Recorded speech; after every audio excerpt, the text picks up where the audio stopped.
Pues muy buenas tardes a todos y a todas nuestros amigos que nos siguen en esta página de Facebook, la ENA ACDC.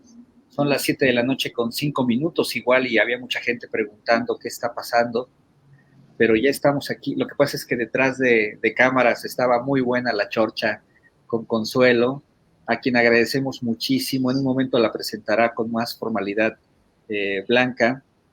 Estamos en nuestro ciclo sobre esta pregunta que nos venimos haciendo desde hace ya varias semanas. ¿Es posible seguir pensando en la teoría antropológica desde el confinamiento? Y si esto es posible, ¿qué vigencia tiene esto desde un ámbito estrictamente no solamente escolar y académico, sino también en una serie de preguntas que desde donde el encierro nos ha confinado, nos permiten seguir pensando en la vigencia de estas propuestas teóricas? El día de hoy es nuestra quinta sesión, si mal no recuerdo, y justamente tendremos hoy la delicia de poder escuchar, debatir, comentar sobre la relación entre el marxismo y la antropología. Una relación que en la Escuela Nacional de Antropología e Historia, sobre todo, tiene una relación histórica dialéctica, nunca mejor dicha, fuente de muchos debates, controversias, posturas, militancias, que hasta el día de hoy siguen nutriendo una buena parte de nuestro quehacer y de nuestra formación dentro de la Escuela Nacional de Antropología. Entonces, pues muy buenas tardes. Les seguimos invitando a que se conecten, a que en el chat nos puedan dar sus saludos, sus preguntas, sus comentarios para poder dialogar con nuestra invitada.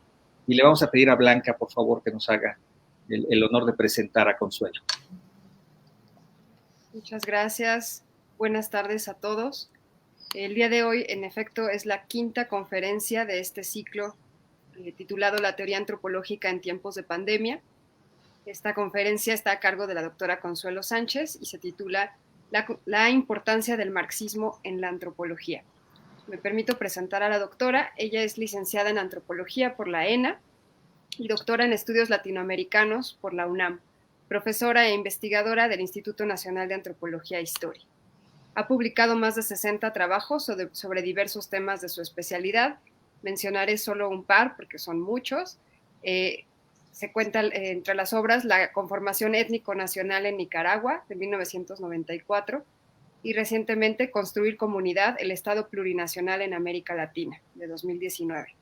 Fue diputada constituyente de la Asamblea Constituyente de la Ciudad de México, de la que emanó la primera Constitución de la Ciudad de México en 2017. Fue asesora del Ejército Zapatista de Liberación Nacional durante el Diálogo de San Andrés sobre derechos y cultura indígena, del que resultaron los Acuerdos de San Andrés. Miembro de la Red Latinoamericana de Antropología Jurídica y del Colegio de Etnología y Antropología Social. Miembro fundadora de TEQIO, Grupo para la Defensa del Patrimonio Histórico, Cultural y Natural. Y bueno, el día de hoy, acompañante y conferencista en este proyecto titulado La ENA ACIDC. Nos da muchísimo gusto que nos acompañe, que esté aquí. Le doy la palabra, doctora. Adelante, todo el tiempo que usted quiera. Pues muchísimas gracias por invitarme a este proyecto tan interesante, ¿no? Estamos todos aprendiendo en en el confinamiento, a cómo comunicarnos, a cómo dar clases, etcétera. Pero es una oportunidad incluso de estar con mucho más gente y pues una buena idea. Muchísimas gracias. Y bueno, el tema de la antropología, del marxismo en la antropología y su influencia en la antropología, pues es tan amplio los temas a partir de los cuales la antropología se ha alimentado del marxismo. Aquí solamente me gustaría abordar algunos puntos y que estuvieron en los debates y que siguen estando en algunos de los debates en la antropología y en la sociedad en su conjunto, porque precisamente pues el marxismo tiene también su parte, digamos, teórica, científica, etcétera, pero también su parte política. Es decir, y los que estamos interesados en el marxismo, también nos interesa la vinculación política, la vinculación con la sociedad, en las luchas de los sujetos sociales. Entonces, bueno, para no extenderme más en este punto, sí, por ejemplo, uno de los temas que me gustaría aquí desarrollar, que ha sido de gran discusión, es, y que siempre se plantea en la clase, porque desgraciadamente, o bueno, ya en estos últimos años, ha cambiado la visión de los estudiantes y de la gente, el público en general, en relación con el marxismo. Había muchos prejuicios, ¿no? Y toda la crítica que se había vertido hacia el marxismo, sobre todo después de la caída de la Unión Soviética y de los países de Europa del Este, de los países socialistas de Europa del Este, vino una crisis teórica del marxismo y un desplazamiento del marxismo por todo el pensamiento neoliberal, que se convirtió en hegemónico, todo el pensamiento neoliberal.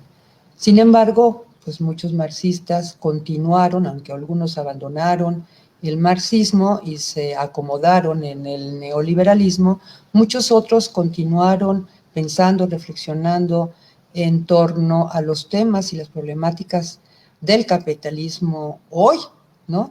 Es decir, un abandono al pensamiento marxista cuando el capitalismo es más intenso aún que antes, es decir, en esta fase actual del capitalismo, la llamada globalización neoliberal, el abandono del capitalismo pues era un desastre en términos ideológicos, en términos sociales, etcétera, ¿no? Entonces, y también en la academia, el abandono también que se dio mucho en las universidades y en la academia en general. Y fue imponiéndose en las universidades un pensamiento único, ¿no? Y ahí se fue desplazando a todo el pensamiento crítico de las universidades. Y yo diría que hasta hoy eso existe. Esperemos que eso empiece a cambiar, ¿no? Incluso la ENA, donde cuando yo estudié en la ENA, pues llevábamos 7 seminarios del Capital y casi todas las materias tenían que ver con Marx, muchas, ¿no? De repente se quitaron todas las materias sobre el Capital, sobre ideología, política, etcétera, y quedó una sola materia por ahí en todo el programa de estudios. Incluso hubo una ocasión en que se pensaba eliminar esa materia, y yo no daba esa materia, y dije, no, de ninguna manera, es la única materia que tiene un enfoque crítico, y necesitamos que los estudiantes puedan acceder a una visión crítica de la sociedad y del mundo en el que estamos viviendo hoy. Y bueno, se quedó la materia. Digo que en este proceso, en esta crisis, digamos, del marxismo, también se plantearon muchos prejuicios, decía yo, respecto al marxismo. Primero, la idea de que las clases sociales ya no existían y que eso era un discurso viejo, antiguo, de los marxistas, ya caduco, que ya no existían clases sociales, ¿no? Y cuando es más evidente que nunca, quizá es precisamente que, claro que existen clases sociales, ¿no? Desde luego que ha habido todo un desarrollo del planteamiento sobre las clases, que había una visión muy economicista, que es parte de todo el debate dentro de los marxistas, etc. Pero, decía yo, la idea de que ya las clases sociales no existían, y la lucha de clases, pues menos, ¿no? La idea también, y otras cuestiones, y en términos, digamos, temas en relación con la antropología, la idea de que el marxismo era evolucionista, era economicista, no abordaba los temas que son de interés de la antropología, y de ahí había que empezar por decir que la antropología es un conjunto de teorías. La antropología no es la antropología es un conjunto de teorías, ¿no? Y el marxismo jugó como en los años 70, finales de los 60, 70, un papel importante y destacado en todas las universidades, incluyendo la ENA, ¿no? Y era, digamos, la teoría central, a partir de la cual se desarrollaron otras teorías. Por ejemplo, la teoría del campesinado, que se desarrolló en la ENA, particularmente, y era parte de todos los debates sobre entre campesinistas y descampesinistas, ¿no? Los defensores del campesinado y de las luchas campesinas que en esos años se estaban dando en México y en otras partes de América Latina, y quienes planteaban una visión descampesinista, es decir, la idea de que el campesinado iba a ser eliminado por el capitalismo y eso iba a llevar a su proletarización. Entonces, esos debates se dieron, también toda la discusión en torno después, y también como parte de este debate, la cuestión étnica, por ejemplo, la cuestión étnico-nacional, donde ya en México se habían desarrollado algunas teorías, una teoría antropológica indigenista, integracionista, que planteaba la integración de los indígenas a la cultura nacional y tenía un enfoque más etnocida, que buscaba precisamente la desaparición de los pueblos en tanto pueblos y la pretensión de uniformar al país, de homogeneizar al país culturalmente, ¿no? Desechando la diversidad cultural existente en nuestro país y la riqueza que esto significa, ¿no? Y de ahí surgió otras corrientes más de orientación culturalista, etnicista, y el marxismo, desde un enfoque marxista, se desarrolló una teoría sobre la cuestión étnico-nacional, todo un enfoque de cómo abordar la diversidad cultural de nuestro país. Y estos debates tienen también influencia en América Latina, estos debates también se están dando en América Latina, y estas teorías se desarrollaron en la Escuela de Antropología, decía, con gran influencia en los movimientos también sociales y en la antropología de otros países de América Latina y fuera fuera de América Latina también.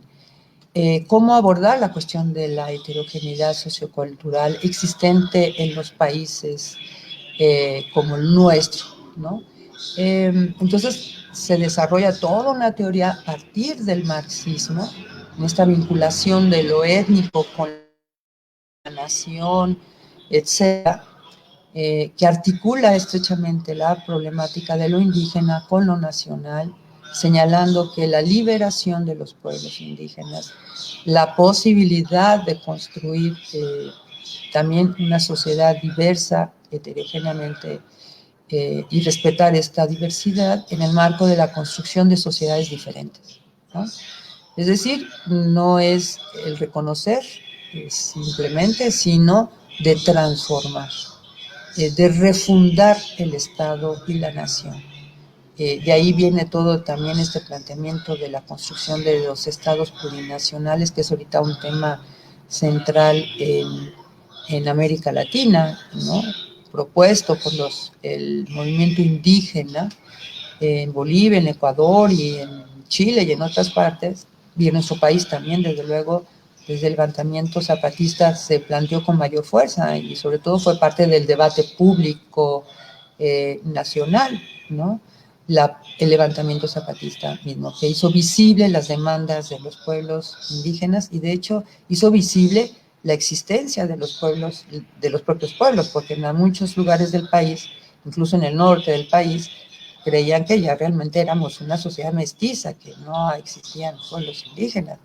Sin embargo, el levantamiento zapatista mostró que sí existían pueblos indígenas y que tenían reclamos justos, ¿no? Entonces, todo el planteamiento de la autonomía implica, pues, viene de toda esta corriente de izquierda marxista que desarrolla toda una teoría en torno a la cuestión étnica, en torno a la cuestión de la diversidad cultural, las transformaciones que esto implica en los estados, ¿no? De pasar de un estado-nación conformado, definido en términos homogéneos, étnicamente homogéneos, a la construcción de estados definidos de manera pluriétnica, ¿no? Esto implica retos enormes, porque implica crear una nueva institucionalidad, una nueva forma de empoderamiento de la población y en particular de los pueblos indígenas. Eso, digamos, es un debate muy importante que se introdujo a través de todo un desarrollo teórico desde una perspectiva marxista. Otro tema también que fue, sobre todo en los años 70 y parte de los 80, temas que fueron muy importantes en la antropología y que influyeron incluso en la antropología, en otras corrientes teóricas dentro de la antropología, pues es precisamente el planteamiento de Marx en torno a las sociedades no capitalistas o precapitalistas, etcétera, que está abordado en varios de los textos de Marx, que ya están desde la ideología alemana, en los Grundrisses, en el primer tomo de los Grundrisses, donde habla de las formas que preceden a la producción capitalista, que ese es un texto clave, del cual se elaboraron varias introducciones y reflexiones teóricas, como una de ellas por parte de Hobsbawm, Erich Hobsbawm. Godelier también escribió sobre estos temas. Creo que se hizo una interpretación evolucionista de Marx respecto de este texto, ¿no? Que esa es parte de la discusión. Hay quienes plantean que Marx era un evolucionista y la verdad es que no, y aquí lo podemos discutir. Marx, por ejemplo, también hay que considerar el pensamiento de cualquier personaje, sobre todo uno como Marx, que va desarrollando todo su teoría en un proceso. Hay quienes hablan del Marx joven, del Marx maduro y del Marx viejo. Y ese Marx viejo, pero ya desde antes, va modificando también su visión sobre algunas cuestiones. Pero a mí lo que me da la atención es la interpretación que se hace específicamente a este texto de Marx, que son las formas que llaman, se sintetiza en los formas, que es las formas que preceden a la producción capitalista, donde Marx inicia con una preocupación de Marx, porque a Marx le interesaba saber el origen del capitalismo, porque eso es un punto central en Marx, respecto de otros pensadores de su época, ¿no? Que consideraban que el marxismo, que el capitalismo, pues era siempre había existido, ¿no? Como si hubiera sido un fenómeno presente en la historia de la humanidad. Y Marx lo que sostiene y trata de demostrar en toda su obra es que no, es un fenómeno histórico muy específico, muy particular en el proceso histórico de la humanidad. Y lo que le interesa también es ver cuáles fueron las condiciones que dieron origen al surgimiento del capitalismo, ¿no? Y en este texto empieza con este tema, dice, porque el planteamiento de Marx, que también estaba presente en el primer tomo del Capital, en el capítulo sobre la acumulación originaria del capital, ahí Marx plantea dos aspectos importantes sobre el origen del capitalismo. Cómo plantea que en Europa, y esto es importante tenerlo presente porque es parte de todos los debates que se dieron respecto al planteamiento de Marx sobre su posición sobre la historia, ¿no? Y sobre los procesos históricos y también sobre el socialismo mismo, ¿no? ¿Cuáles serían las condiciones para el surgimiento del socialismo? Que son parte de todo este debate. Entonces Marx en ese texto inicia retomando lo que ya había planteado en otros textos, la cuestión decía que para Marx, en Europa, y en particular en Inglaterra, el origen del capitalismo está en la expropiación de las tierras campesinas, ¿no? Y esta desposesión de los campesinos llevó a los campesinos desposeídos de sus medios de producción a convertirse en fuerza, en trabajadores disponibles para el capital. Es decir, pero Marx dice, para que existiera el capitalismo tenía que haber existido capital y fuerza de trabajo. El capital no puede existir si no existe fuerza de trabajo. Es decir, personas que no tengan ningún otro medio para producir o obtener sus medios de subsistencia si no es vendiendo su fuerza de trabajo. Entonces, para Marx, estos dos elementos son fundamentales para el origen del capitalismo: la existencia de capital y la existencia de fuerza de trabajo. Y para Marx, el capitalismo es eso, unas relaciones sociales de producción, caracterizadas por esta existencia del capital y de fuerza de trabajo dispuesta a vender su trabajo, su fuerza de trabajo, por un salario. Entonces Marx inicia, decía los Formens, haciéndose esa pregunta: ¿cómo fue que se dio este proceso de que hubieran gentes desposeídas de sus medios de producción y dispuestas a vender su fuerza de trabajo? Que ya veremos lo que esto significa, y Marx, que es lo que plantea, que es súper interesante en lo que plantea Marx respecto al significado de esta relación capital-trabajo, donde la fuerza de trabajo se convierte en una mercancía. Y la conversión de la fuerza de trabajo en mercancía, imaginen todo lo que esto supone en las relaciones, en el imaginario, etcétera. Ya lo veremos. Pero este texto, decíamos, empieza Marx. Entonces Marx dice, bueno, pero ¿cómo era antes? ¿No? Entonces se va desde lo que dice él, las comunidades naturales, ¿no? Cómo surgieron estas comunidades sociales, porque para Marx, el ser humano, que también en Marx, ese es un nuevo planteamiento, una nueva idea, una nueva concepción de lo que es el ser humano, ¿no? Para Marx, el ser humano es un sujeto social, y todo, incluso su forma de pensar, las creencias, las ideas, son producto de su entorno social. Entonces Marx va a hacer digamos, un análisis a partir de la información que tiene en ese momento de las sociedades, así, cómo estaban las comunidades. Él plantea esta idea de que lo que existía, las sociedades, digamos, primogénicas, originarias, digamos, eran este tipo de sociedades, dice, comunidades naturales, basadas en las relaciones de parentesco, ya entonces, ¿no? Incluso Althusser lo señala. Bueno, Marx, para que vean, Marx ya se interesaba en las relaciones de parentesco, ¿no?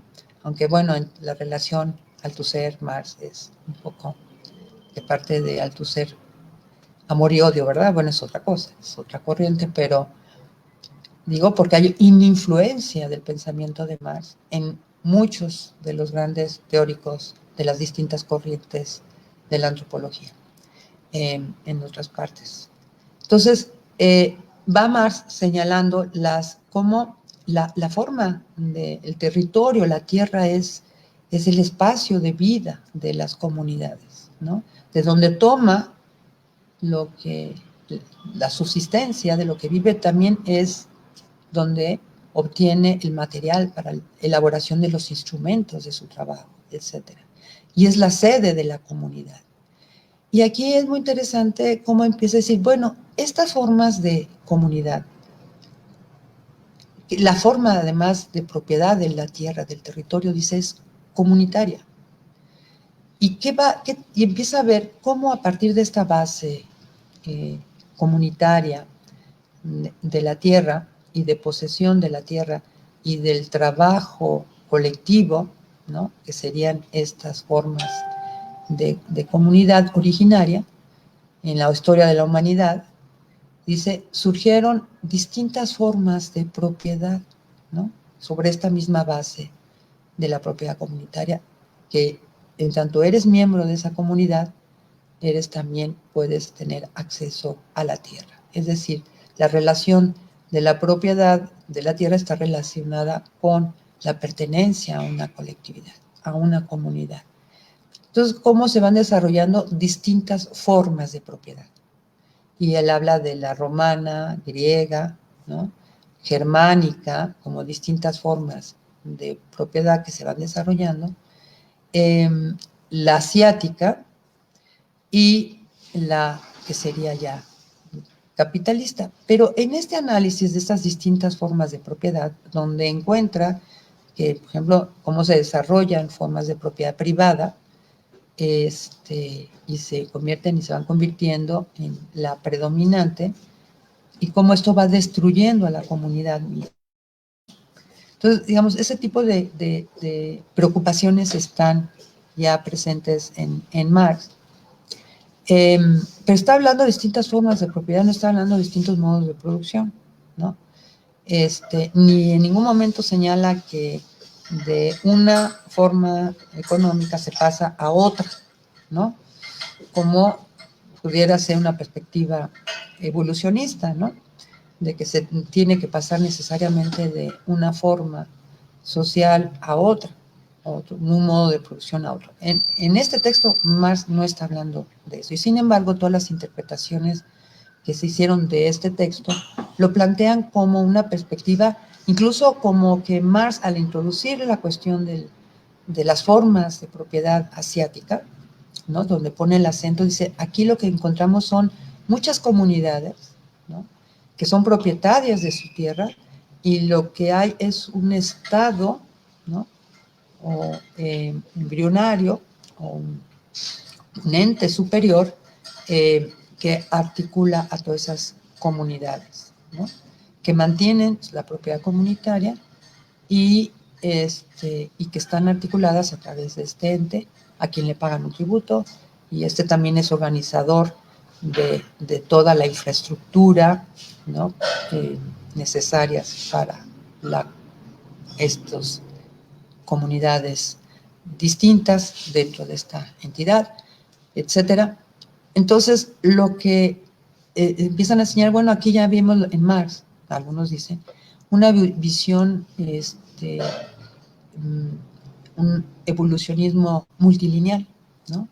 Entonces, llama mucho la atención porque yo siempre les digo a mis alumnos, léanlo bien, a ver si encuentran que Marx en este texto está planteando una visión evolucionista en este sentido, de que de la sociedad primitiva se pase a necesariamente las sociedades tengan que pasar por otras fases, ¿no?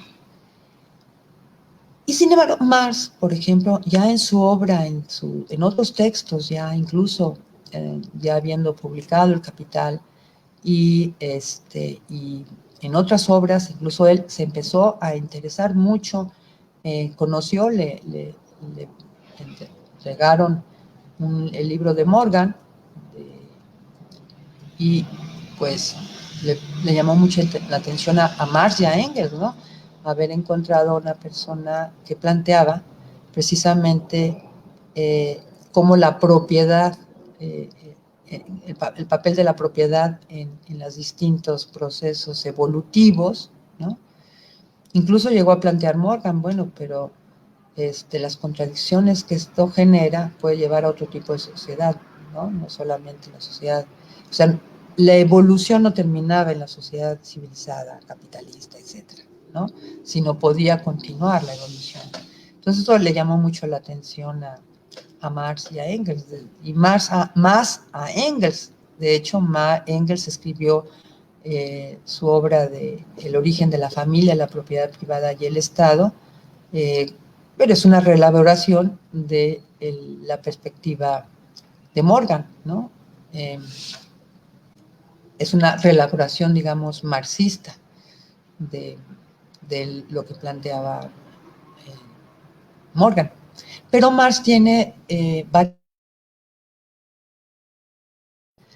donde Marx empezó a interesarse muchísimo por estos varios antropólogos, pues ya era, digamos, Marx empieza a hacer anotaciones, pues en los años 80, ¿no? Él muere en el 83, más o menos, bueno.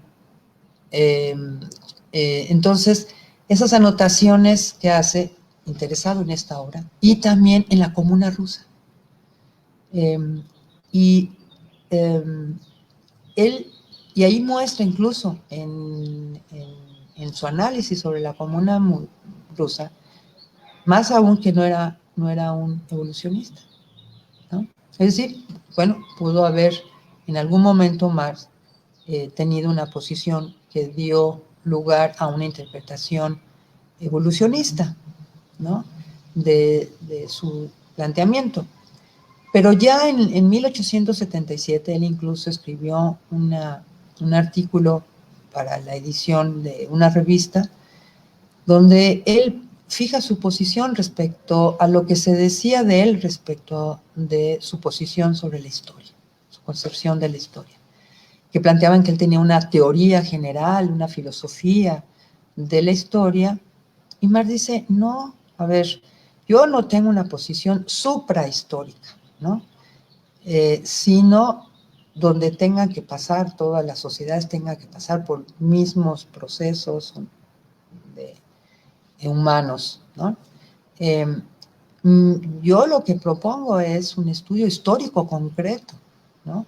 Lo importante es estudiar el medio histórico en las formaciones sociales. Y en la carta, una carta que le envía Vera Zasulich, que era una revolucionaria rusa, de una corriente populista, donde le pregunta a Marx que cuál era su opinión, decía, porque usted aquí en Rusia ya tiene, todos han leído, aquí los revolucionarios han leído su obra, El Capital, y tiene una gran influencia en el movimiento revolucionario, y plantean que, dice, mi pregunta es, ¿qué deberíamos de hacer respecto a la comuna rusa? ¿No? Algunos plantean que, puesto que la revolución en Rusia tendría que pasar primero por un desarrollo del capitalismo para derivar en el socialismo, pues que en ese proceso tendría que desaparecer la comuna. Y dice, y nosotros creemos que no es así, que podría ser la base de un desarrollo socialista. Y Marx se tardó como 3-4 semanas en responderle, porque además ya Marx en esa época estaba aprendiendo ruso y estaba estudiando mucho sobre precisamente la comuna rusa y sobre la situación rusa en general. Y en sus borradores, que esos borradores aparecieron mucho después porque la carta que le contestó, en la carta que le envía Marx a Vera, pues es muy cortita. Pero los esbozos que hizo Marx, los apuntes que hizo Marx sobre la comuna rusa son muy interesantes, porque lo que Marx plantea, porque lo que decían los de otras posiciones dentro del movimiento revolucionario, era que la comuna tendría que desaparecer, como sucedió en Europa, como lo planteaba Marx, en Europa occidental, desaparece las comunas, las comunidades campesinas, las comunas, para dar origen al desarrollo del capitalismo, ¿no? Y Marx dice, no, bueno, pues eso yo lo planteé para el caso de lo que pasó en el caso de Europa Occidental, en particular en Inglaterra, y además es lo que yo observo es la tendencia en los demás países de Europa Occidental, una tendencia del capitalismo a la destrucción, en el desarrollo del capitalismo, su surgimiento y desarrollo, a la destrucción de las comunidades. Dice, pero en el caso de Rusia, no tiene por qué pasar por el mismo proceso. No tiene por qué pasar por el mismo proceso. Es más, la comuna rusa podría ser la base, el sustento del desarrollo de la sociedad socialista, dice, ¿no?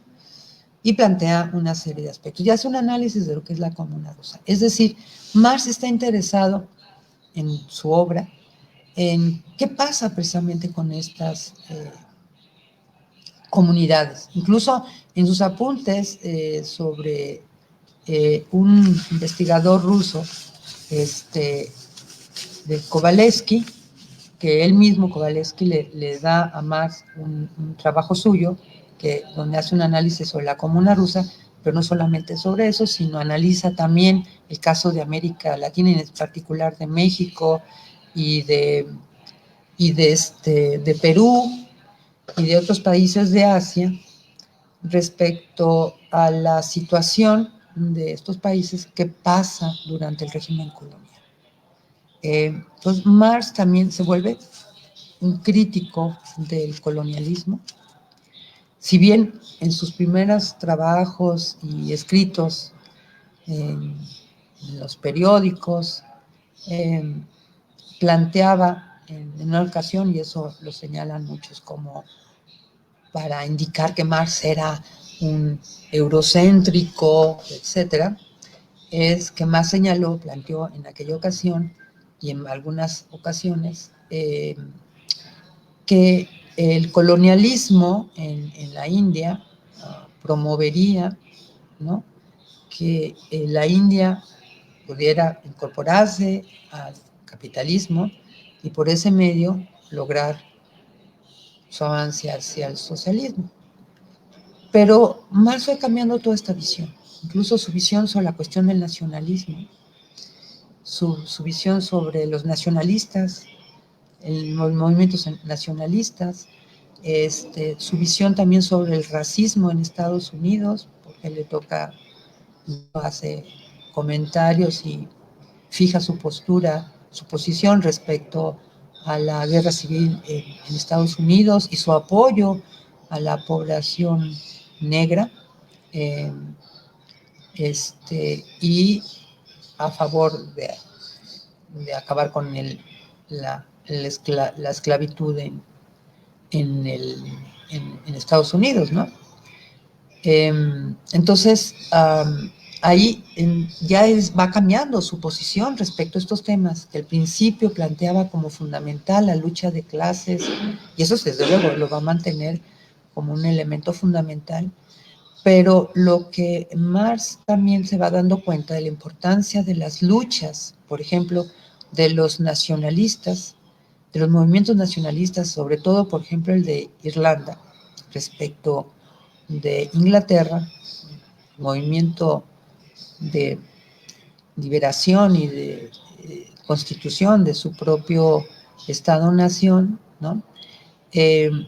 Marx fue fijando su posición y se convirtió en un defensor de la lucha del pueblo de Irlanda por su liberación respecto de Inglaterra, ¿no? Y después también su posición respecto al colonialismo.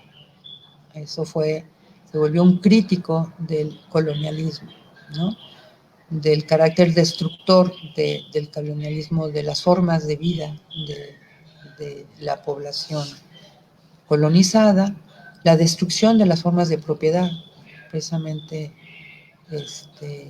comunal, comunitaria, el despojo de estas tierras por parte del colonizador y la imposición de la propiedad privada a partir de las formas de dominación colonialista, ¿no?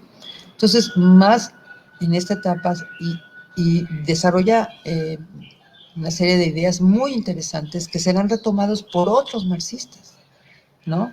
En los debates, por ejemplo, Lenin pues, retoma la discusión sobre el derecho de las nacionalidades, ¿no? En la discusión en Rusia, la revolución rusa, ¿no?, que es lo que era el imperio zarista, pues era estaba formado por una cantidad inmensa de pueblos, culturas, nacionalidades muy diversas, ¿no?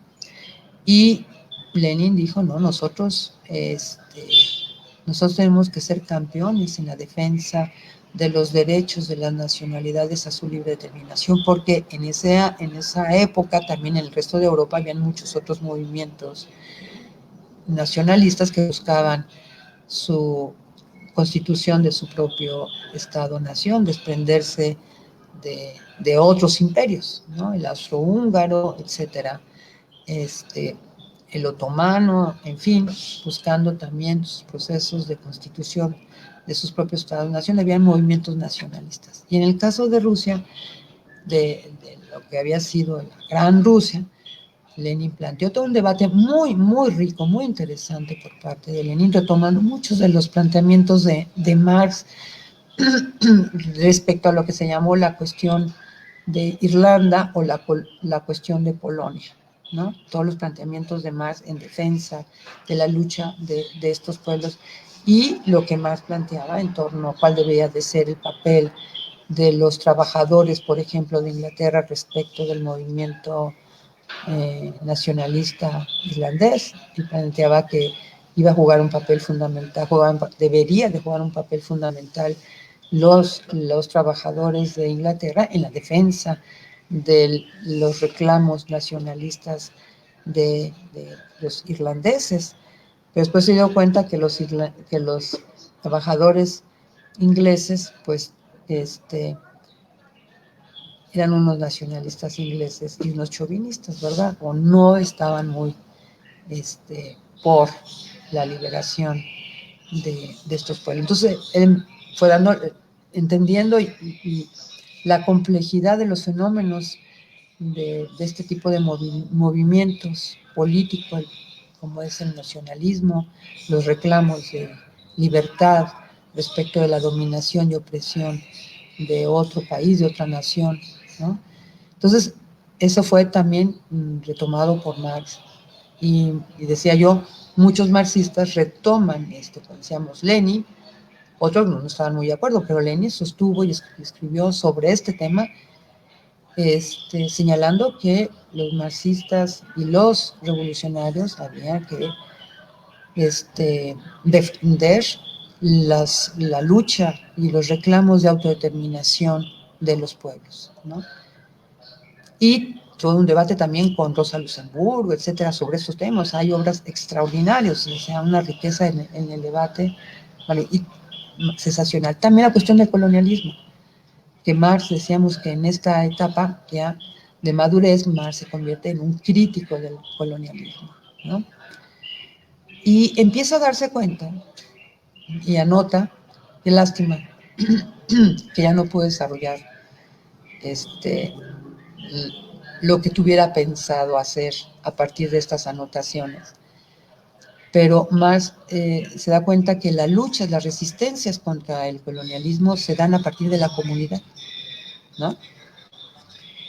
Entonces, esto es muy interesante, porque ahí ya es una visión, ¿no? Es decir, hay un movimiento obrero, hay la lucha de los trabajadores, la organización de los trabajadores es para Marx central, pero empieza a darse cuenta que hay otras formas también de lucha y de resistencia, desde otras formas de relación de los sujetos con el capital, etcétera, ¿no? O con la dominación colonialista, en fin. Entonces, decíamos desde estos planteamientos de Marx, que no desarrollan, porque muchos dicen, bueno, Marx no tiene una teoría sobre la nación o el nacionalismo. No, pues no tienen muchas teorías sobre muchas cosas, pero sí va fijando una nación sobre varios temas que después los marxistas irán desarrollando y profundizando, desarrollando teorías sobre aspectos centrales. Entonces decíamos sobre la cuestión contra el colonialismo, que después habrán varios, Lenin, el propio Lenin, y muchos otros y desarrollarán. Y luego tenemos autores, por ejemplo, marxistas extraordinarios como Gramsci, que también tiene una gran influencia en la antropología. Pero antes me gustaría de señalar que Marx no solamente se la pasaba en la biblioteca o en su casa escribiendo y estudiando y leyendo y devorando libros, ¿no? Sino que también era un político. Marx era militante y estuvo en la formación de varias organizaciones de trabajadores, y además su perspectiva era internacional, es decir, los trabajadores de todas las nacionalidades tenían que unirse, porque más veía la tendencia del capital a extenderse a todo el mundo, su tendencia a la globalización, a abarcar todo el globo, ¿no? y que los trabajadores tenían que dar la batalla en el mismo nivel, o sea, a nivel internacional. Además de su propio espacio nacional, tenía que darla fundamentalmente en el ámbito internacional. Entonces Marx fue un militante. Tan es así que de los primeros textos que escribió, bueno, más conocido es el Manifiesto del Partido Comunista, que se publicó en 1848 y Marx tenía pues como 30 años, ¿no? Y después, de hecho, en la edición de 1882, Marx y Engels hicieron algunos arreglos, incorporando estas nuevas visiones respecto a la cuestión del colonialismo, a la cuestión de las nacionalidades, etc. Entonces, pero decíamos, otra vertiente interesante del marxismo con Gramsci, que va a ser muy importante para la antropología, porque Gramsci, sus preocupaciones son también políticas, ¿no? Él fundó el Partido Comunista Italiano y también ayudó a la formación de varios sindicatos italianos, y fundó también revistas, etcétera. Y como ustedes saben, pues fue, siendo él diputado, Mussolini llega al poder y lo toman preso y lo meten a la cárcel, y desde la cárcel va a escribir pues sus notas de la cárcel, que se han publicado y son una joya en términos de todas las propuestas, todo el análisis de Gramsci sobre un conjunto de problemas. Por ejemplo, el tema de la hegemonía es un asunto fundamental y una preocupación muy actual, de cómo las clases dominantes ejercen su dominio sobre el conjunto de la población. Porque ese era un debate de Gramsci con, por ejemplo, analizando el proceso revolucionario en Rusia, señalaba que la revolución en Europa occidental no podía ser de la misma manera que en Rusia, ¿no? Porque el Estado en los países occidentales, de Europa occidental, habían logrado, a través de varios aparatos, crear un consenso de la población hacia la sociedad capitalista y la dominación capitalista, ¿no? ¿Cómo? Pues entonces lo que intenta mostrar Gramsci, ¿no? Desarrollar cómo el Estado no solamente se sostiene por la fuerza, el poder estatal, sino también a través del consenso. ¿En qué consiste el consenso? Y eso tiene que ver mucho con la cuestión de la hegemonía, y la hegemonía tiene que ver mucho con la cuestión cultural, ¿no? Es decir, y a través de aparatos culturales es donde se va imponiendo las ideas de las clases dominantes. Y esta es una idea que viene de Marx, ¿no? La idea, decía Marx, las ideas de la ideología alemana, que es de los primeros trabajos de Marx y de Engels, donde empiezan a fijar su posición. Decía que las ideas dominantes son las ideas de la clase dominante, ¿no? Entonces, allá se decía Gramsci, aportaciones súper interesantes, incluso aborda a la cuestión popular, todo lo que tiene que ver con la cultura popular, con el folclore, etcétera. Pero señala, ojo, incluso aspectos de la cultura popular y del folclore, hay un aspecto de la dominación, de las ideas dominantes, ¿no?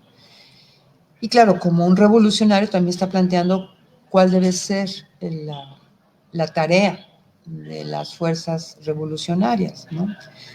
Y habla precisamente de la construcción de una organización política, que llama el nuevo príncipe, que serían, algunos dicen, bueno, es el partido. Sí, se está haciendo referencia a un partido, pero está hablando de un partido muy diferente, digamos, al tradicional, porque incluso él hace el señalamiento de la importancia de analizar a los partidos tradicionales, pero lo que él plantea es la necesidad de la construcción de una organización política contrahegemónica, que implica también la construcción de una nueva ética, de una nueva política y de una nueva cultura, ¿no? Es decir, una transformación, una revolución cultural e ideológica. Entonces, en Gramsci, este sesgo político, cultural, etcétera, en el planteamiento de Gramsci sobre la cuestión de la ideología, la hegemonía, etcétera, pues estarán muchos de estos aspectos retomados por Althusser, por ejemplo, ¿no? En su texto famoso de los aparatos ideológicos de Estado, aunque ya desarrolla también un enfoque sobre lo que es la ideología, que es un debate que se está dando actualmente, ¿no? Que se retoma la cuestión de la hegemonía como un asunto central, la hegemonía y la contrahegemonía, ¿no? Y que está en los estudios. Incluso la escuela de los estudios culturales retoman muchísimos aspectos de Gramsci, pero eliminando la parte de la preocupación central de Gramsci, que era una preocupación política, fundamentalmente, de transformación, de construcción de una sociedad socialista diferente. Y otros grandes marxistas también que tendrán una gran influencia en la antropología, de los planteamientos de Marx que habíamos señalado al principio, de los Gondrises y de la ideología de Mana y de muchos otros textos, incluso Marvin Harris y toda la escuela neoevolucionista retomarán muchísimos elementos de Marx sin asumirse como marxistas, porque tampoco lo eran en todos los sentidos, pero sí retoman aspectos importantes señalados por Marx. Entonces tenemos, por ejemplo, la escuela de Frankfurt, todos los Horkheimer, Adorno, Benjamin, que ahorita Benjamin se ha vuelto a poner de moda, sus tesis sobre la historia, que son una maravilla ese texto, que todo este pensamiento hace una crítica a la cultura en el capitalismo, ¿no? Y todo lo que es la industria cultural en el capitalismo. Y tenemos ya autores contemporáneos, fundamentalmente filósofos, marxistas, ¿no? De gran renombre internacional, que son marxistas y siguen pensando en la necesidad de la transformación del capitalismo, de la construcción de una sociedad socialista, comunista, etcétera, como Zizek, como Badiou, etcétera, ¿no? Jameson, Terry Eagleton, por nombrar algunos a nivel internacional. Entonces, pero que han y siguen influyendo en el pensamiento y en las preocupaciones contemporáneas y en las preocupaciones también de la antropología contemporánea. Es decir, ya para ir cerrando para este tema sobre el marxismo, que nos proporcionan, es decir, el marxismo nos permite entender la sociedad en la que estamos viviendo, la complejidad de esta sociedad a nivel global, nacional, local, etcétera. Es decir, desde un enfoque marxista necesitamos incorporar estos distintos niveles en nuestro análisis antropológico.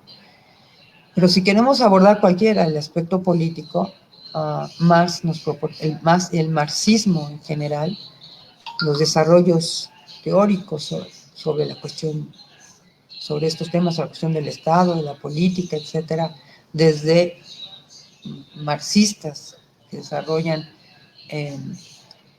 teorías en estos campos o en otros campos, en otros temas, en otras problemáticas, porque en casi todas las problemáticas hay marxistas que han tratado de hacer un desarrollo histórico, un desarrollo teórico. También desde la cuestión de género, por ejemplo, que es un asunto que está presente en Marx y Engels, ¿no? De hecho, las feministas marxistas retoman mucho el texto de Engels, el origen de la familia, la propiedad privada y el Estado, porque ahí hace Engels una defensa de las mujeres, ¿no?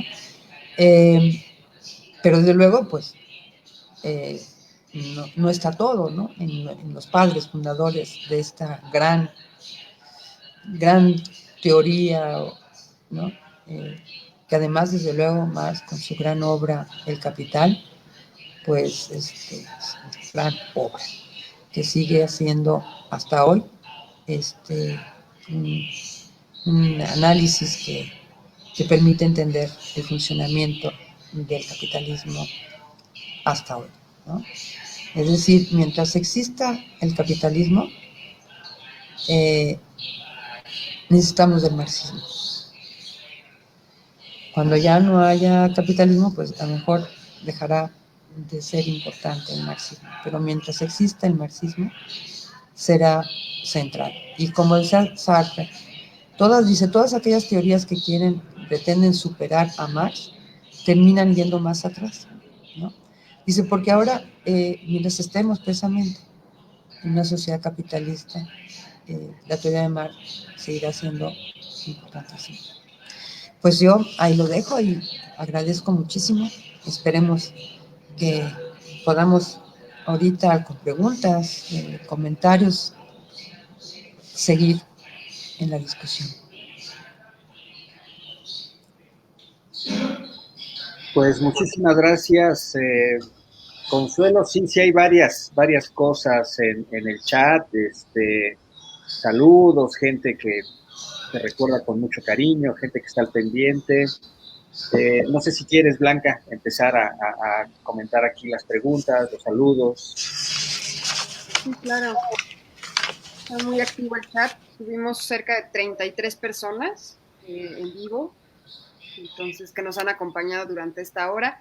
De todas formas, la conferencia se queda grabada en Facebook y en el canal de YouTube para la consulta posterior. Nos ha funcionado después que estas conferencias se quedan como material didáctico ya para los cursos, entonces les estaremos compartiendo el enlace. Pero bueno, ahorita de todos los que nos acompañan en vivo, Jero Conde dice, excelente profe, cuando nadie hablaba de autonomía, ella ya lo hacía. Un saludo a la doctora. Mari Salinas manda un corazón verde. Andy Ram dice, hola doctora Consuelo. Nura Faraón Chaul Rivas comenta, saludos maestra, un abrazo. René Vázquez Reyes dice, en la década de los 90 estudié historia en la ENA y había muchos cursos de marxismo que se daban en la licenciatura de antropología y tomábamos las clases de manera conjunta. Saludos. Esto, bueno, retomando, ¿no? Y recordando un poco cuando en la ENA había muchos más cursos sobre estas temáticas. Brandon Méndez dice, hola doctora, ¿podría mencionarnos algunos textos en los que Marx critica al colonialismo?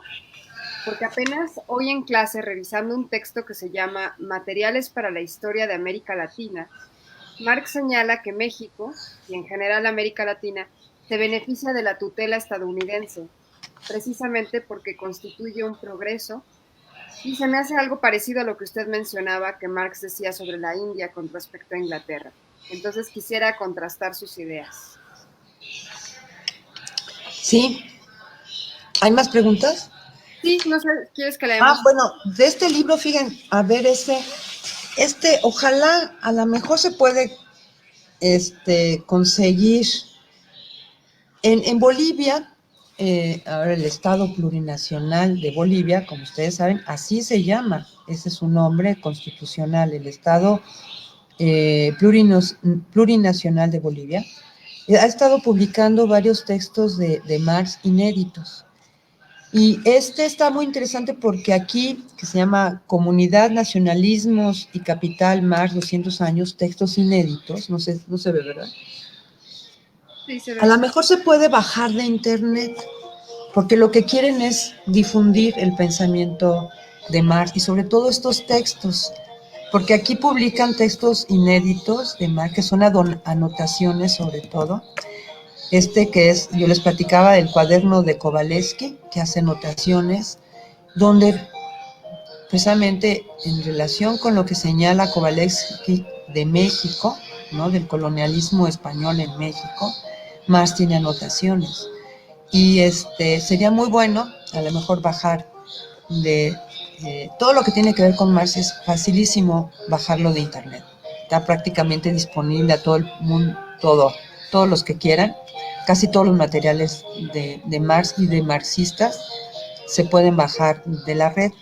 Entonces, aquí y otros textos de Marx están también, muchas de las cartas de Marx y de artículos que escribía Marx en el periódico de New York, escribía ahí, casi, pues ahí, de ahí es donde obtenía un ingreso más de los artículos que escribía para los periódicos, y ahí es donde va él fijando su postura. Y respecto también en el propio Capital, cuando habla de la acumulación originaria, está hablando de cómo el capital se apropia precisamente de la riqueza, es decir, cómo América ayudó a la acumulación de capital, todo el trabajo indígena y la apropiación de las riquezas de América, cómo se beneficia el capital y cómo ayuda a la acumulación del capital en, en, en, en Europa, ¿no? Entonces,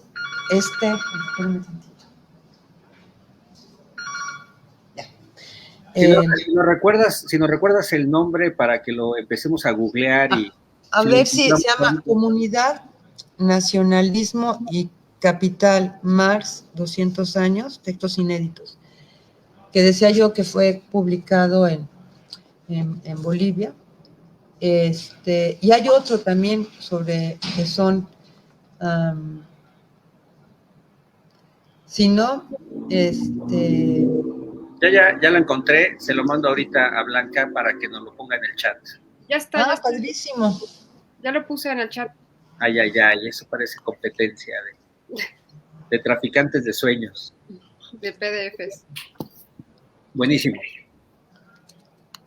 Por favor, Consuelo, adelante, ya tenemos el texto. No, yo decía, está y otros que se han estado publicando textos inéditos de Marx, porque fíjense, muchos de los textos, las notas etnográficas de Marx están publicadas en siglo XXI, pero cuesta trabajo encontrarla porque es en siglo XXI España. A lo mejor ya, a mí me costó trabajo encontrarla ya, pero en Bolivia han estado publicando las notas etnográficas de Marx. Pero también se puede encontrar esto sobre la visión de Marx, sobre su crítica al colonialismo, decíamos, están aquí, y hay que buscar en las obras donde se recopilan los artículos de Marx sobre estos temas, ya cómo va cambiando su visión, porque escribía él mucho sobre la India, pues era la colonia central de Inglaterra, y él estaba ahí y escribía sobre eso. Iba cambiando completamente su visión sobre el desastre que significa el colonialismo, ¿no?, europeo, y lo que estábamos diciendo, cómo la comunidad, la forma de organización comunitaria juega un papel importante en la lucha contra el colonialismo en estos países, ¿no? Entonces, hay un gran interés más en lo que es la comunidad, ¿no? Incluso acuérdense que también él fue un gran admirador de la Comuna de París, ¿no? Claro, él considera que esa es la primera manifestación de la forma de organización que pudiera ser una sociedad organizada, una sociedad socialista, comunista, ¿no? Una organización de la gente. Y él va, incluso tiene textos publicados en sus obras escogidas, ¿no?, sobre la Comuna de París. Es muy interesante esta experiencia fue súper interesante, ¿no? Que digamos, para los que nos interesa la revolución, es una experiencia pues importante, ¿no? Es un germen ahí interesante que hay que abordar, el intento de construir otro tipo de organización de la sociedad, ¿no?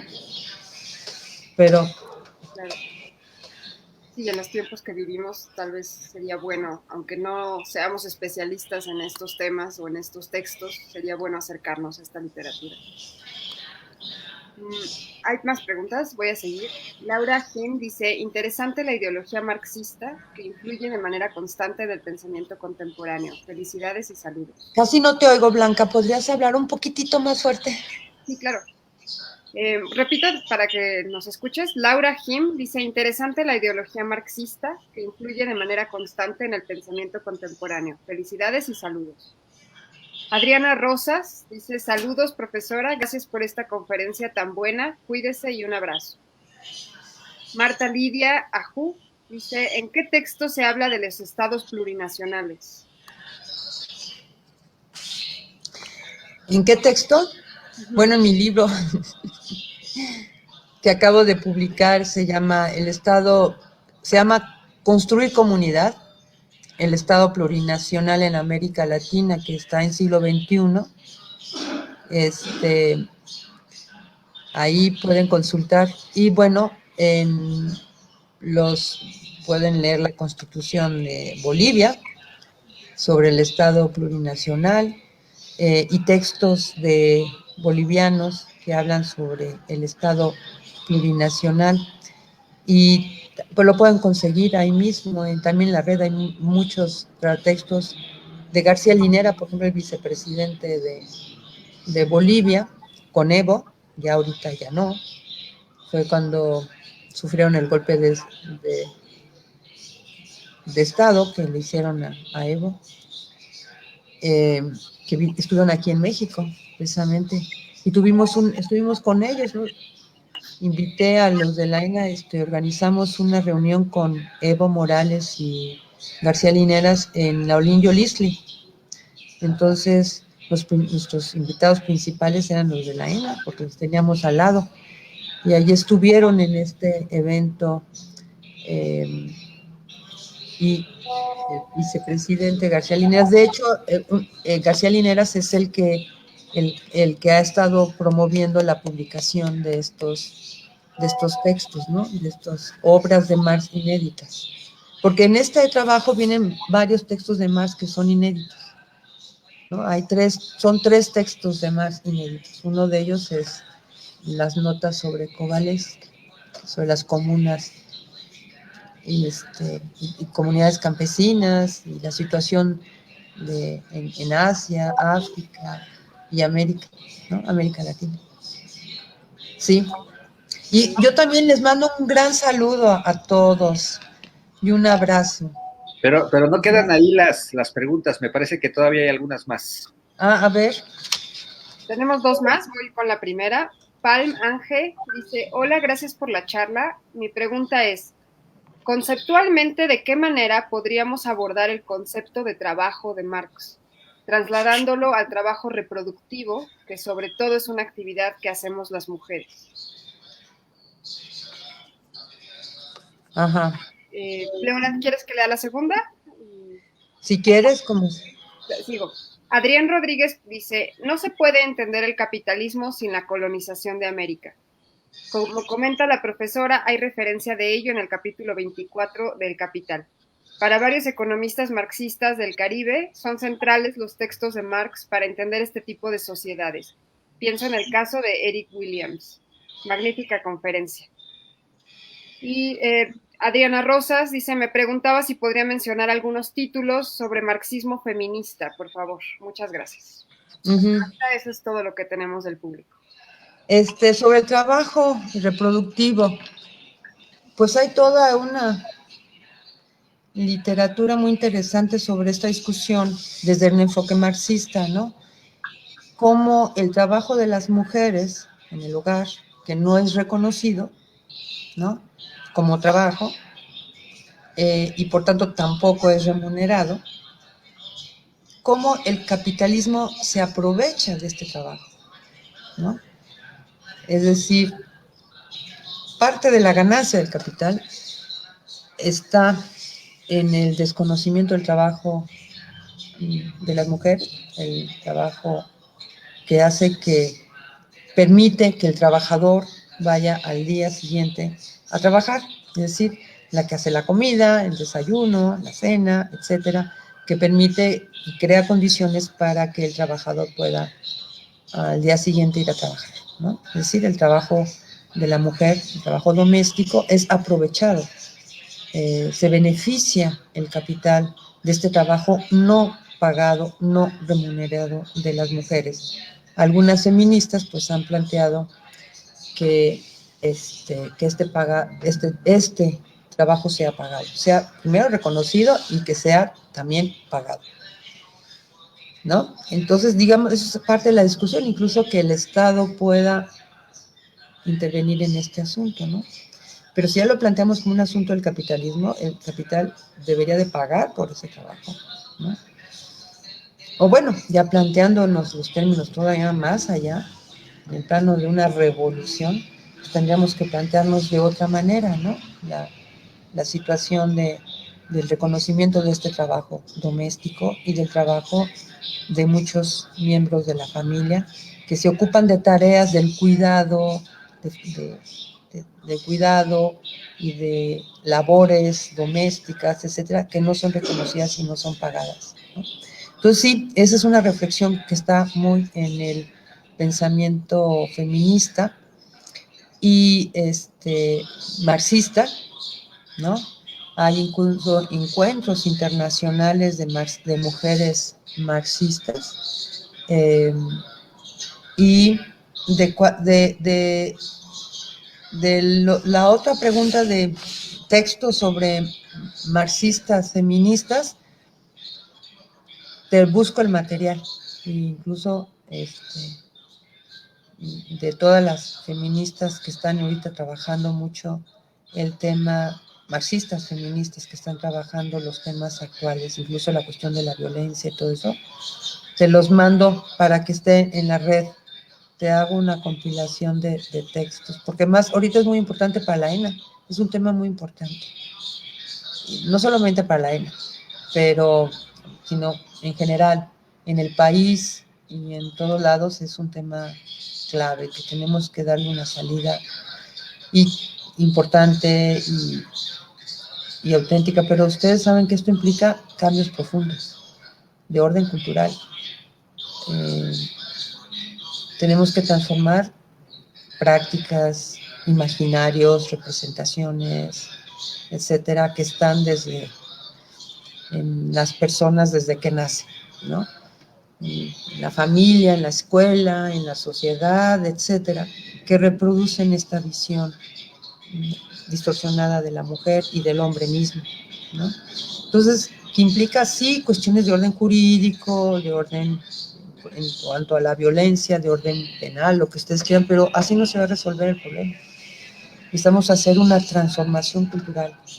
Tienen que, sí, decían, no estoy diciendo que no exista el otro y que exista también una política de combate a la violencia hacia las mujeres. Pero esto, si no va a acompañar en una transformación cultural, va a costar mucho trabajo.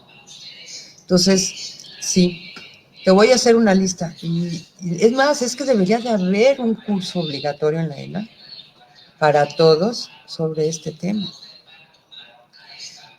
Algo que han estado pidiendo las estudiantes de la ENA, de que se dé tiene que haber un taller, al menos un curso sobre cuestión de violencia de género, ¿no?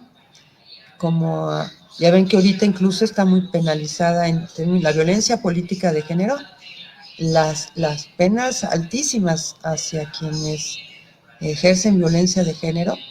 Se los digo porque, bueno, además de todo, porque a todos nos hicieron leer, a tomar un curso que tiene que ver con la cuestión electoral, ¿no? Y pusieron ese tema, lo cual me pareció muy bien.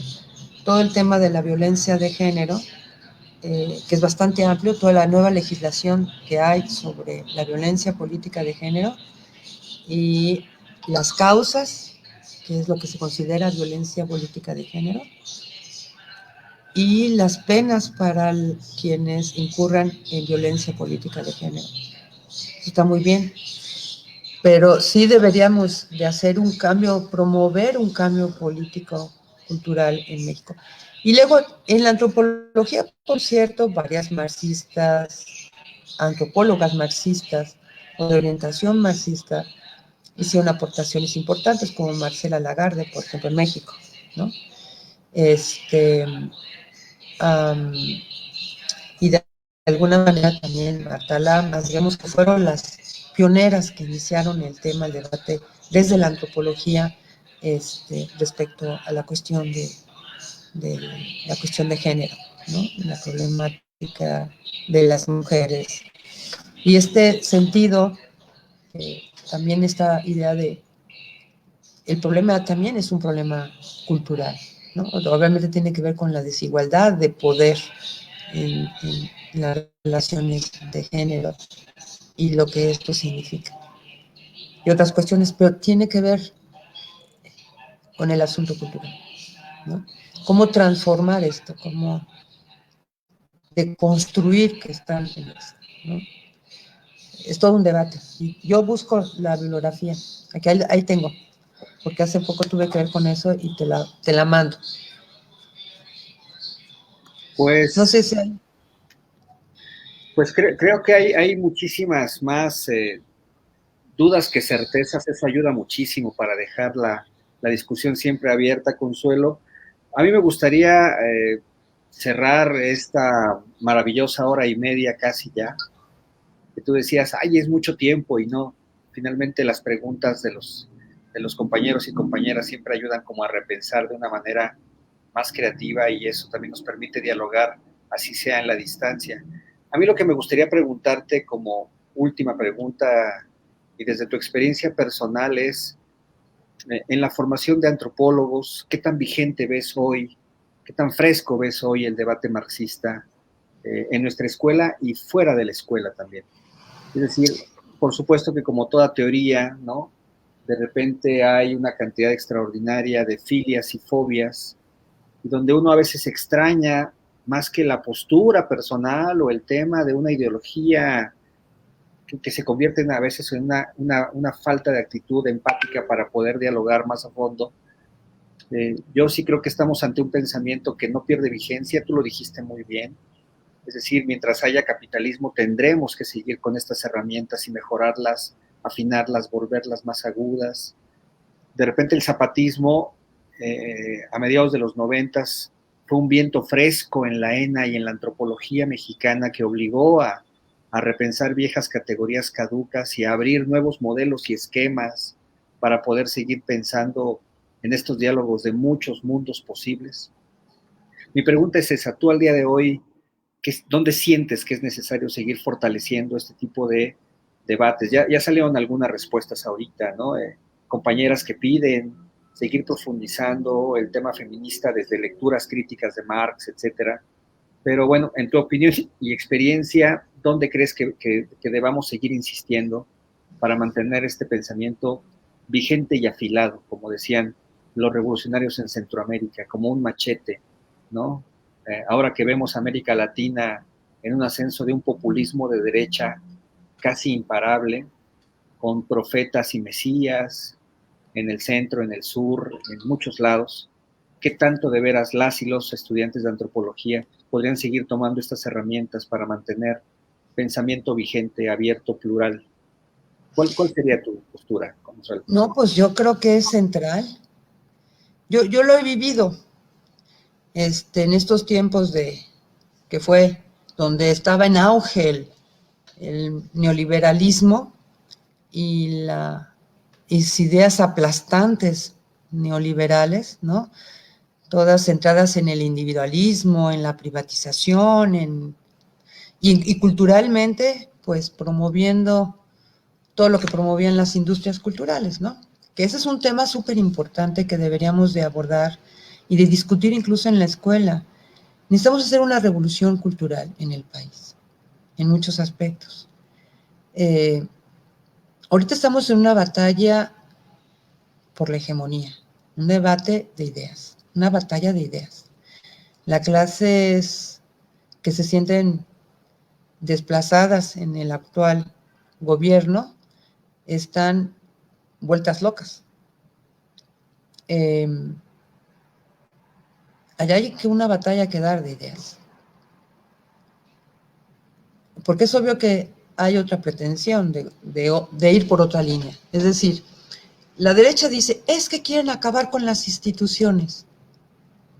O sea, están ocultando la verdad. Ellos acabaron con todo lo público. Destruyeron todo lo público. Todas las instituciones públicas que habían, de salud, de educación, todo lo destruyeron. Y crearon organismos para favorecer, o sea, destruyeron lo público para favorecer a unos cuantos privados. Y crearon organismos para favorecer, seguir favoreciendo, al margen del Estado, para seguir favoreciendo intereses privados, ¿no? Entonces, ahí hay una batalla ¿qué hace este gobierno? ¿Qué intenta hacer este gobierno? Recuperar lo público. Por ejemplo, hoy estaban hablando de México era autosuficiente en vacunas. En 14 vacunas que se aplican en México. Sarampión, viruela, tosferina, son un montón que se le ponen a los niñitos de chiquititos. Bueno, pues fueron privatizando todo. En la instancia gubernamental la fueron dejando que se fuera, ya no le invirtieron recursos y crearon una privada. ¿Y qué pasa? Ahora dependemos de medicamentos. México entonces era autosuficiente en vacunas y se volvió importador de vacunas. Y entonces, fíjense en la situación que estamos ahorita, dependiendo de ver que lleguen las vacunas del COVID, por ejemplo. Si el gobierno no hubiera empezado desde el año pasado a hacer todas las gestiones, no sé cómo estaríamos ahorita. Pero lo que quiero decir, ahorita estamos en un debate central y creo que es fundamental un pensamiento crítico. Es decir, fíjense, yo creo que la ENA es de las pocas instituciones académicas de este país donde siguen recibiendo los jóvenes, las estudiantes y los estudiantes una visión crítica. Y no es la hegemónica dentro de la escuela, le he de decir. No es la dominante, es la marginal dentro de la escuela, pero se da y se sigue dando. Algo que en otras universidades no se da nada. Entonces le estás prohibiendo, le estás quitando a los jóvenes la posibilidad de que tengan una visión crítica, porque no le estás imponiendo nada, estás diciendo, miren, esa es otra manera de ver el mundo, no es esa nada más, hay otras maneras, y hay otras maneras de ver las cosas, y cómo analizar las cosas, cómo observarlas, etcétera, muy diferentes a las que se han ido imponiendo, ¿no? Entonces, yo creo que sí es fundamental, incluso en la escuela, discutir muchísimos temas centrales, que son problemas sociales fundamentales, que deberían de estudiarse y estarse discutiendo en las universidades. Por ejemplo, está la cuestión de género. Es un problema gravísimo, un tema que, pues que rebasa el Estado, porque pues está en la vida cotidiana, está en todos lados este problema de la violencia de género, y que es algo que tenemos que, ¿cómo lo vamos a resolver? Y tenemos que empezar en nuestro propio espacio, ¿no? Por lo menos en la escuela y en la propia formación de los jóvenes y de las jóvenes, de todos, de maestros y de maestras, de cuál debe ser nuestro comportamiento y nuestra relación entre hombres y mujeres, ¿no? Es decir, empezar nuestro propio espacio, pues, y promover el debate sobre y muchísimos otros temas que son pendientes en el país, están pendientes. Por ejemplo, el tema de la desigualdad. Ahora nos vienen estos a decirnos que la desigualdad no existe, que lo que existe es la envidia. Listo, por Dios, ya, me doy. No sé si los han oído. Entonces, los que están ahí en los medios, ¿no? La comentocracia, la llamada comentocracia, ¿no? Discutiendo estas cuestiones, claro, tratando de contrarrestar lo que está tratando de hacer ahora, ¿no? Es decir, estamos en una situación muy interesante en el país, donde todo está a debate, a discusión. ¿Queremos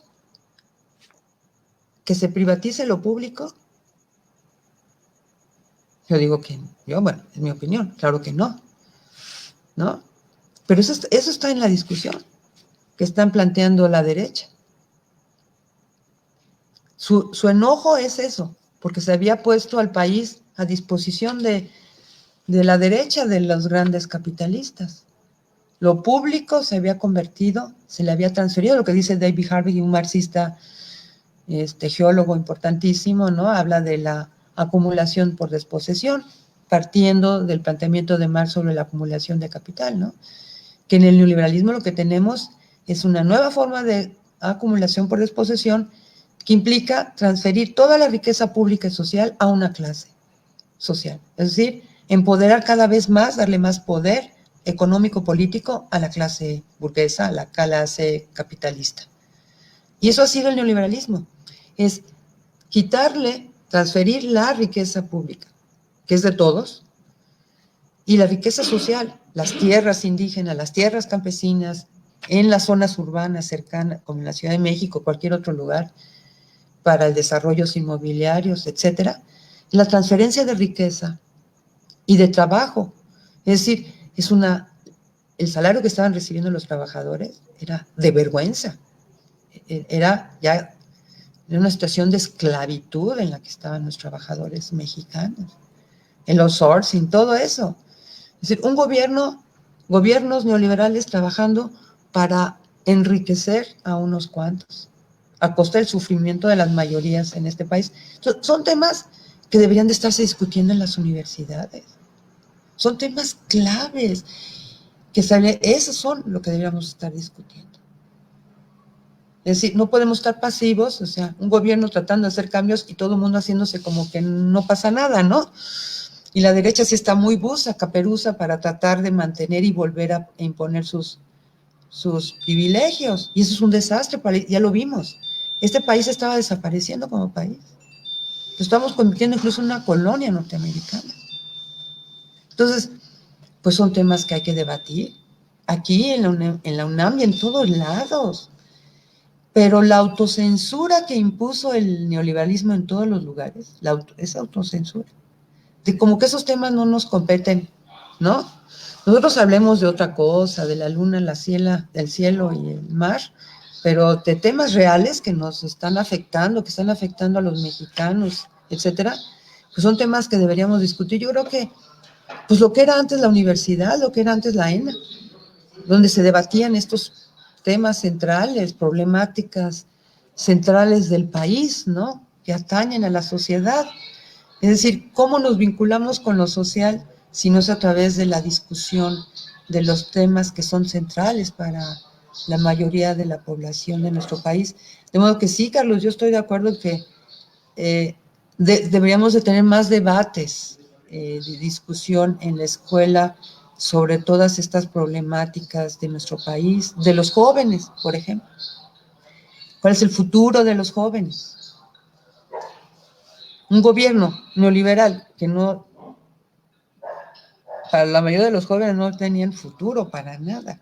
La idea de que no, claro que sí, tenemos como sociedad que garantizarle a los jóvenes un futuro, trabajo digno, bien remunerado, es decir, que se puedan desarrollar todas sus capacidades, todas, ¿no?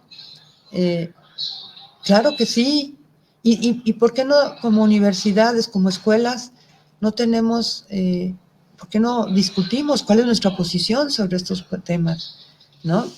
Si queremos volver a una situación en la que los jóvenes no tienen futuro y su futuro es trabajar en un Oxxo, ¿no? O un Walmart, o trabajar en un Uber, ¿no? Es decir, todas esas capacidades, potencialidades de los jóvenes, ¿qué está pasando? ¿No? ¿Qué sociedad es esa que no permite? Entonces sí, temas sobre la cuestión de género, la violencia de género, ¿cuál debe de ser? ¿Qué se tiene que hacer? ¿Qué tenemos que hacer incluso en nuestros propios espacios? Sobre los temas centrales que están en el debate ahorita, ¿no? Y sin embargo las universidades están como si estuviéramos en Francia o en España o en Argentina, o sea, no pasa nada en el país, ¿no? Claro, sí hay intención de cambiar, de transformar, pero eso debe ir acompañado de todo un debate público en los distintos espacios de este país de qué es lo que conviene al país, por dónde debemos de ir, seguir, caminar, ¿no? Los medios de comunicación, por ejemplo. Cuando hablamos de libertad de expresión, ¿de qué estamos hablando? ¿Quiénes son los que tienen la libertad de expresión? ¿Quiénes? ¿Quién tiene la libertad de imprenta, no? Es decir, la mayoría de nosotros, si no estamos en un medio, pues no tenemos la libertad de expresarnos. Es decir, hay todo un debate ideológico, político, cultural, fundamentalmente cultural. ¿A dónde queremos que camine este país en términos de la diversidad cultural, por ejemplo? ¿No? O sea, sobre una infinidad de temas. Es decir, incluso lo que significa la cultura en el capitalismo. Y por ejemplo, la cuestión de la etnofagia, ¿no? Que plantea Díaz Polanco. La destrucción de cultura, etcétera, y de alienación de nosotros. Es decir, son temas que yo creo que sería padrísimo debatirlos, discutirlos en el país y en la ENA, empezando en la ENA, y sería muy rico. ¿Hacia dónde queremos ir? ¿Cuál es nuestra posición o la posición? Obviamente habrán posiciones muy diversas, lo sabemos, ¿no? Porque somos una comunidad muy diversa en maneras de pensar y de ver las cosas, pero incluso es momento para el debate y la discusión, salir de la autocensura, ¿no? Muchísimas gracias. Incluso discutiendo con otros colegas, etcétera, sobre la reflexión marxista en torno al COVID y a la pandemia, etcétera, le pedí a Blanca que nos ayudara a citar ahorita, a poner en un link un maravilloso texto de David Harvey, justamente sobre política anticapitalista en tiempos de pandemia, es decir, la vigencia justamente de este pensamiento, entre otras cosas, podría deberse a su capacidad de resistirse a su propio dogmatismo, a esta capacidad para reinventarse, encontrar nuevas articulaciones en luchas, en situaciones, etcétera. Y yo me gustaría cerrar con esta reivindicación que nos haces de que en efecto la ENA es un espacio donde no tenemos que pensar igual y podemos pensar juntos. O sea, el espacio de la contradicción también puede ser un espacio fértil, mucho más allá de nuestros propios y naturales desencuentros. Eso sí creo que abona muchísimo para esto. Pues muchísimas gracias. Yo le voy a pedir a Blanca que formalmente nos ayude a cerrar esta sesión. Muy agradecidos contigo. El video se queda aquí para posteriores reproducciones para quien lo desee. Gracias por acudir a nuestra invitación aquí a la ENA-CDC.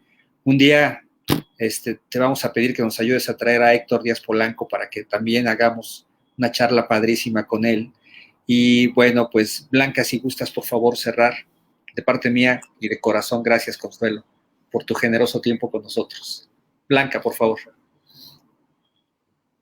Bueno, solo para cerrar, hay algunos comentarios, pero solo son comentarios, no preguntas. Palm Ángel nos ayudó aquí a citar algunas bibliografías sobre teoría feminista y todo está en línea, entonces, bueno, gracias por la referencia. Laura Jim dice, efectivamente, todo es producto del neoliberalismo. Adán Peña dice, este gobierno ha tenido muchos errores, miente el pueblo que creyó en él. Y Laura Jim dice, muy cierto, fomentar esta explicación crítica y dejarla tradicional, que favorece el conservadurismo. Felicidades nuevamente por estas aportaciones.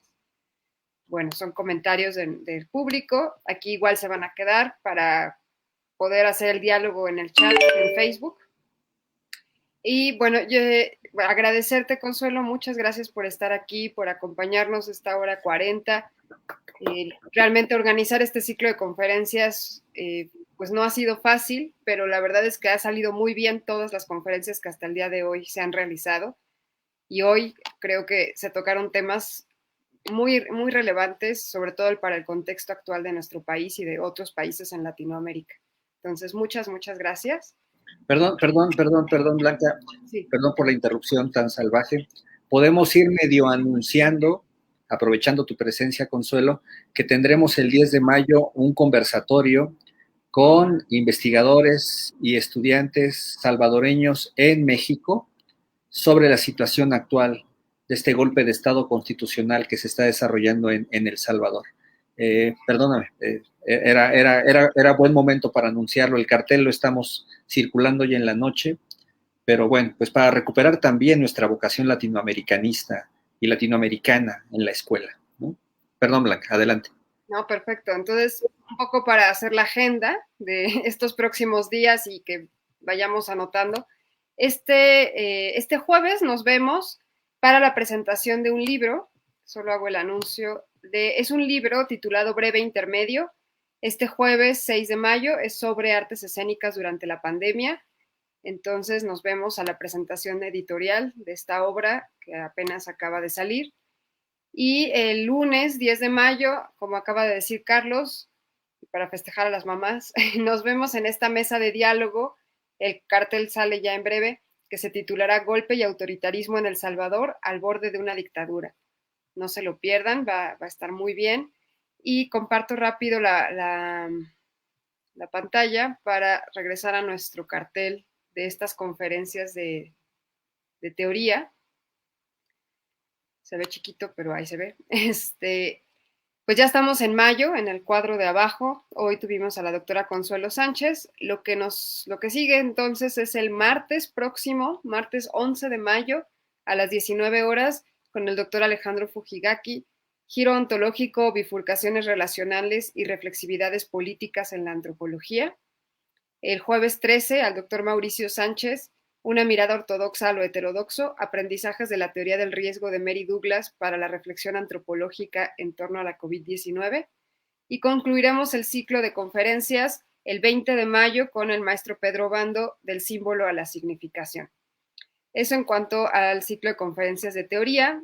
Como ya vieron, tendremos otros eventos. Este jueves la presentación del libro, el lunes la mesa de diálogo sobre la situación en El Salvador, y seguramente iremos organizando más cosas. Si alguien tiene igual sugerencias, nos puede escribir con toda libertad y podemos ir organizando otro tipo de eventos o temas que a lo mejor se nos han escapado y no los hemos tocado con el detenimiento que se necesita. Entonces, bueno, pues muchas gracias de nuevo, Consuelo. Gracias a todos los que nos acompañaron. Esperemos que nos acompañen el jueves. Por acá nos vemos igual a las 7 de la noche. Y gracias, creo que ya podemos terminar por hoy. Buenas noches.